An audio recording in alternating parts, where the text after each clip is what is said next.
वाल्मीकि जी ने कहा राम जी से कि राम तुम उसके घर में निवास करो जो निरंतर हरि कथा का श्रवण पान करता है।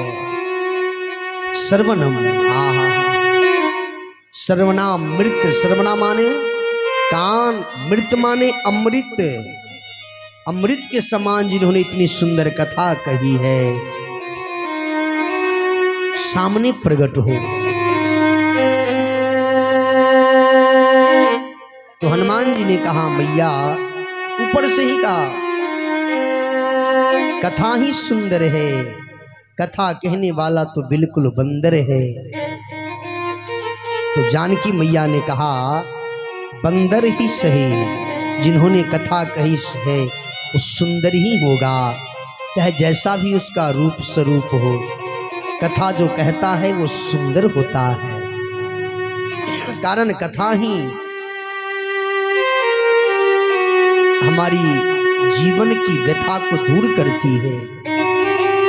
राम कथा सुंदर करतारी, संशय विहग उरावन हारी।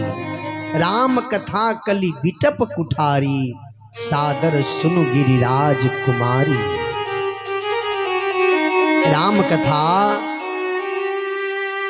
व्यथा को दूर करती है, जीवन को धन्य कर देती है। कथा कथा कथा है। हर व्यक्ति को कथा श्रवण पान करना चाहिए, कारण कथा सबको शीतल प्रदान करती है, सबको शीतल प्रदान करती है। राम कथा शशि किरण समाना, संत चकोर करहि जेहि पाना। राम कथा शशि किरण के समान है, जिन्हें संत लोग सदा श्रवण पान करते हैं। इसलिए मेरे श्रोता भगवान, राम कथा अमृतमयी कथा है, अमर कथा है। और हनुमान जी ने मां को कथा सुनाए।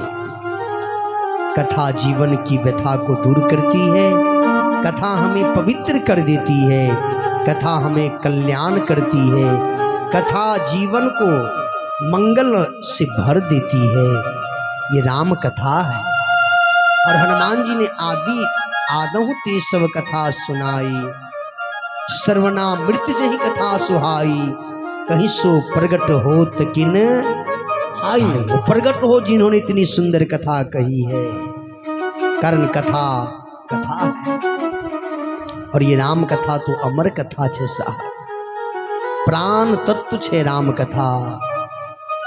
हाँ, संतों का प्राण तत्व है राम कथा, भक्तों के प्राण है राम कथा।